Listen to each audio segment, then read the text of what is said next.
It is Mother's Day, of course, and Code Pink released this video for Mother's Day explaining the radical sort of anti-war origins of the Mother's Day holiday. Medea Benjamin tweets out, on Mother's Day, we loudly proclaim we will not raise our children to kill other mothers' children. So let's take a look at this. Special Mother's Day shout out to all the women around the world who are working for peace. Do you know that the original Mother's Day proclamation was a call for peace, a call for disarmament, a call for men to put down their weapons? In fact, the most beautiful part of the original proclamation said, we, the mothers of the world, will not raise our children to kill other mothers' children. It's such a beautiful sentiment, if only it were true. Did you know that there are 26 women in the U.S. Senate, most of them mothers, grandmothers, but only 3 of them have voted to block weapons to Israel? Those 3, they're Elizabeth Warren, Tina Smith, and Mazie Hirono. But the other ones continue to vote to send our tax dollars to a genocidal regime that is killing babies every single day. It has killed over 800 babies under 1 year old. That has been starving children now.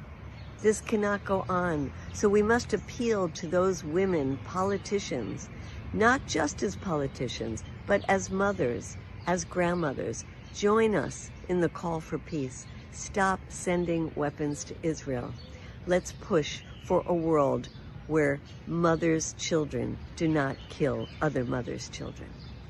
Happy Mother's Day. So, the original Mother's Day proclamation is what she is referring to here by Julia Ward Howe.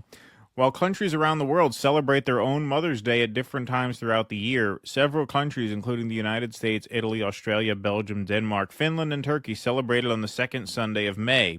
In the U.S., the official holiday stems from the efforts of Anna Jarvis of Philadelphia, who in 1907 began a campaign to have Mother's Day officially recognized. In 1914, President Woodrow Wilson did this, proclaiming it a national holiday and a public expression of our love and reverence for all mothers. Long before that, however, in 1870, Julia Ward Howe, an abolitionist best remembered as the poet who wrote Battle Hymn of the Republic, worked to establish a Mother's Peace Day. Howe dedicated the celebration to the eradication of war and organized festivities in Boston for years. Today's commercialized celebration of candy, flowers, gift certificates, and lavish meals at restaurants bears little resemblance to Howe's original idea. There is nothing wrong with that. But here, for the record's sake, is the proclamation she wrote in 1870, which explains, in her own impassioned words, the goals of the original holiday. Arise, all women who have hearts, whether your baptism be that of water or of tears. Say firmly, we will not have great questions decided by irrelevant agencies. Our husbands shall not come to us reeking with carnage for caresses and applause. Our sons shall not be taken from us to unlearn all that we have been able to teach them of charity, mercy, and patience. We women of one country will be too tender of those of another country to allow our sons to be trained to injure theirs. From the bosom of the devastated earth, a voice goes up with our own. It says, disarm, disarm, the sword is not the balance of justice.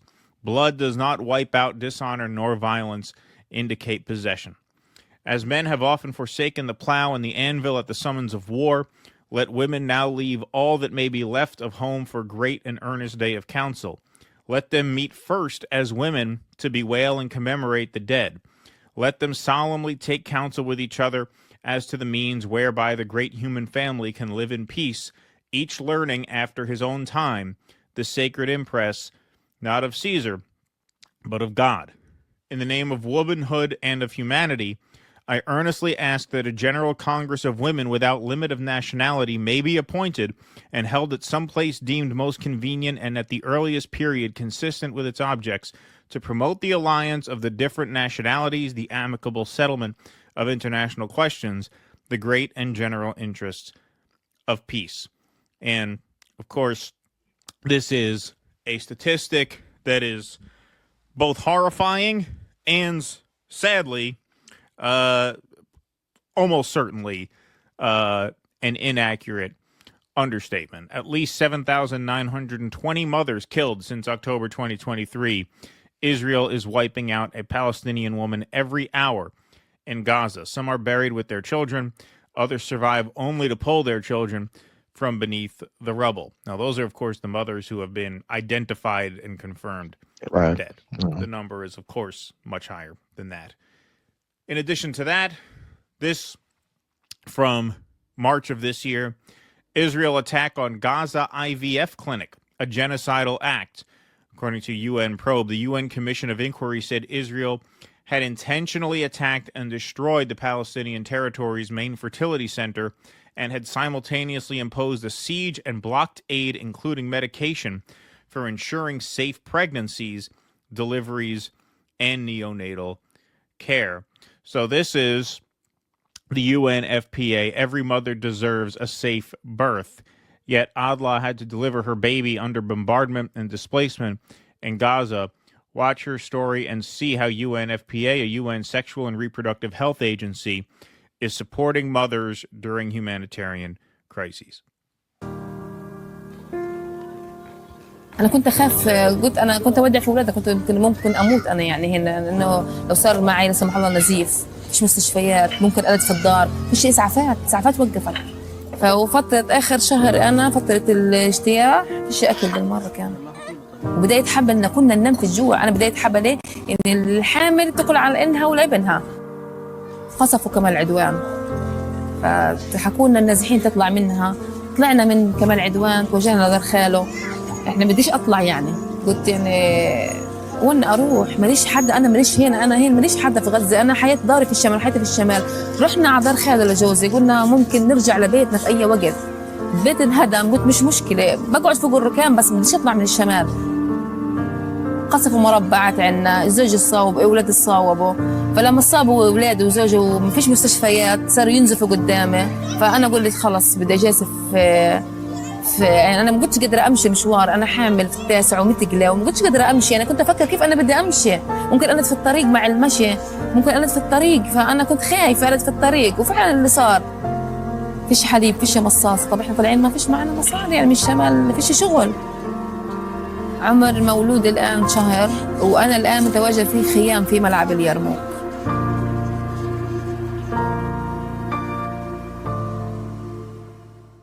Testimony from Gaza: to be a mother during genocide is to fight every minute, every second. So this was published by Amnesty International. This is from an anonymous woman who does not want to reveal her name for fear of her safety. But the Palestinian Mother's Day is actually celebrated March 21st. So what the first piece that we read from indicates that, you know, May, the second Sunday in May, is not a global Mother's Day holiday. That's where we recognize it in other countries. But in Palestine, it was March 21st. March 21st marks both the beginning of spring and Mother's Day in Palestine, a day of celebration of hope, but it is hard for us to think of hope now. My 12-year-old son apologized to me because he could not buy me a present on Mother's Day. I hugged him and said that their survival, for now, is the most precious present that God has given me. I want nothing more. I live in Beit Lahia. We are still sweeping the rubble, trying to restore our damaged house to make it livable more than a month after our return to the north. Everything here is a struggle. To be a mother during genocide is to fight every minute, every second to maintain your family when nothing is available. Getting clean water is a battle. Securing food is a battle. Getting fresh vegetables or fruits is a dream, but I am a lucky mother because my children are still alive. I look at my children and feel guilty because they have been denied their childhood. They were forced into the cruel world of adulthood, of war, no schools, no playgrounds, no daily walks by the sea. I hear bombs and wish I could wrap them with my own body, wish that my love, larger than the universe, could protect them, shelter them. Half an hour before we were due to break our fast on Mother's Day in Ramadan, we saw that the Israeli military had ordered our area to evacuate. But to where? We are tired of displacement, of carrying an entire life on our shoulders and fleeing again. starting all over again. We are trying to rebuild the remnants of our lives. We were hoping to do that without fearing the nonstop bombs raining on us. Was that too much to ask? You have no choice under genocide. You gamble with death. Please stay away from my children. We were already displaced on 9 occasions to flee death. We tried to cheat it, but eventually you know that we are all defenseless against this. I do not know if we will survive this round of bombardment.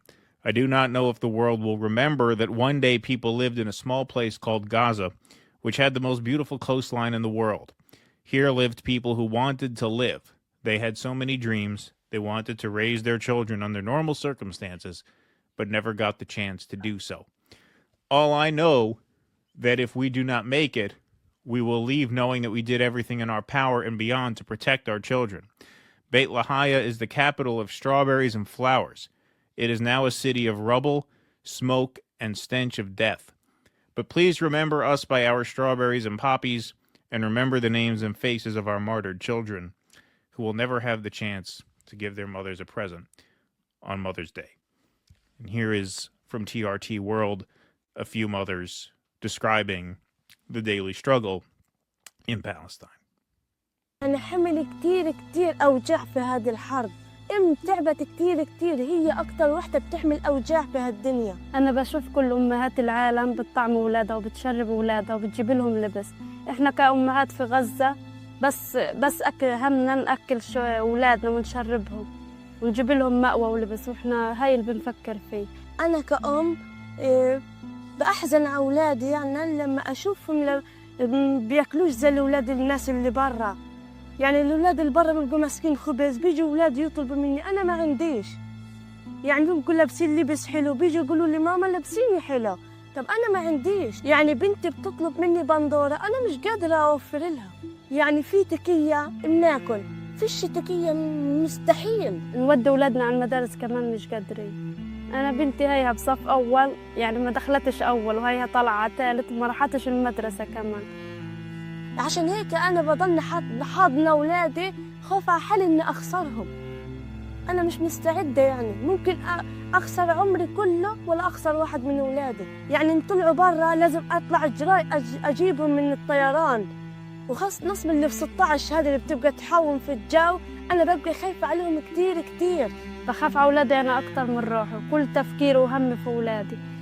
يعني ما بقدرش أمن لهم ولا إشي أنا من اللي هم بيطلبوه. إن أنا مشاعري كأم، يعني أنا مشاعري صعبة جدا، وأنا في حياتي مأساوية جدا. أنا إلي يعني أولادي استشهدوا وأنا ربيتهم أيتام، وبعدين إحنا مشتتين، إحنا كده يعني ناس هنا وناس هنا، فأنا بخاف عليهم. لما بيروحوا مشوار بقول يا رب أشوفهم تاني ويرجعوا بالسلامة. الحياة هنا الحمد لله رب العالمين جحيم، صعبة كتير. لا في أكل ولا في شرب ولا في ملابس ولا في أدوية للأمراض ولا حاجة، الحمد لله رب العالمين. ولما بسمع إن حدا من الجيران ولا من حدا تاني اتصاوب أو استشهد بعيط، لأن أنا حاسس بإحساس الأم، حاسة إن أنا أم الكل. أنا كأم نفسي أعيش كأمهات العالم، أعيش في بيت مريح وأعيش في مكان نظيف وألبس أولادي إشي نظيف وأخليهم أحلى الناس، زي ما أمهات العالم تعمل لأطفالهم.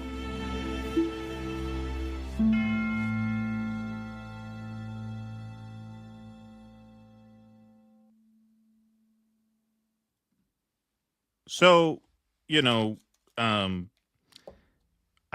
the last segment we were talking about, or 2 segments ago, Glenn Lowry's views on this, and I said, it doesn't surprise me that he feels the way he feels about this, because even though he's a conservative and, views generally probably don't line up with mine as much as some others, he strikes me as a good person.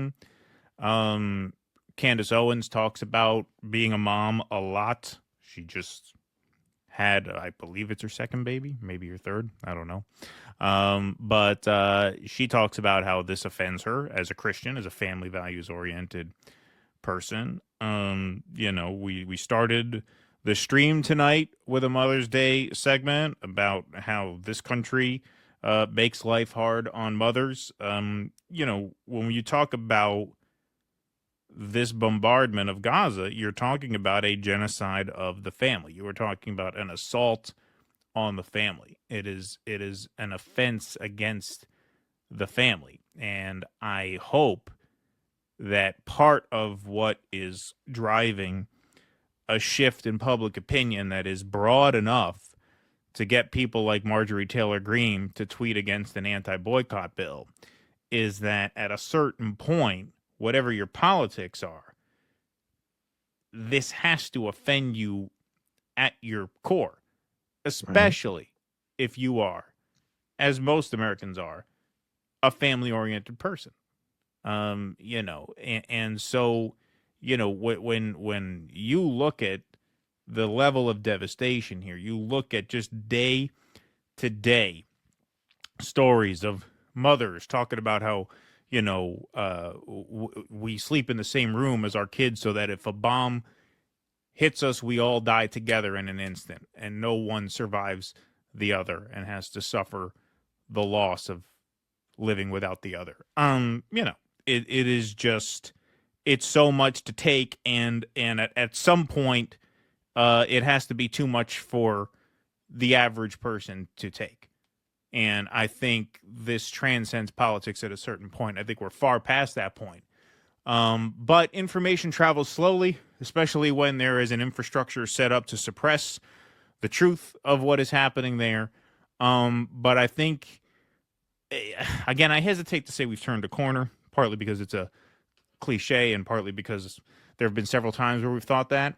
But I think the backlash against the anti-boycott bill last week was a good sign. I think the fact that these protesters are being let out of jail, winning court cases, and you're seeing modest pushback from Trump. Yeah, these judges are activist judges, I think we are starting to see people wake up to this. There is definitely a kind of gradual sea change in the conservative movement. I mean, these battle lines were drawn pretty early on with Tucker putting Munther Isaac on his show. Candace has taken this position from pretty early on. Obviously, the Daily Wire meltdown, which I got to say, man, I mean, it looks like there are a lot of rumors Daily Wire is going bankrupt. I would say this is a big part of why. I've said it again and again from being around MAGA rallies, from being around Trump rallies. Most of them do not like this shit. And I think it's very revealing that the station, the conservative station, most associated with Zionism is collapsing, while most conservative media is thriving. And if you look at if you take Daily Wire out of the equation and you look at who's really prominent, they're either don't take a strong position on Zionism or they're anti-Zionist. Right. I mean, everybody else who's really look at Douglas Murray, man. He's doing a please God don't end my career tour. He's talking to anybody who will have him at this point, trying to have a redo on his Joe Rogan interview and talk his way out of it. It seems like that interview pretty much ended his career. So what does that tell you about where the conversation has shifted?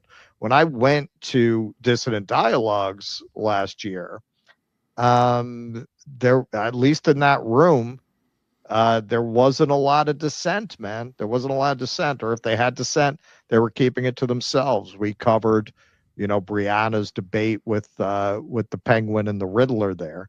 And man, I mean, the room was very against her. Right. I don't know that you would have the same reaction now. I mean, it seems like we're hitting a tipping point on this, which thank God, these poor people. That's where now, because who's in power has shifted, we're talking more about the conservatives. But even now, when I see the liberal class complaining about Trump, they're the same back to brunch liberals. Harris had been elected, the same atrocities were going on, all would be right with the world. They wouldn't have a word to say about it now.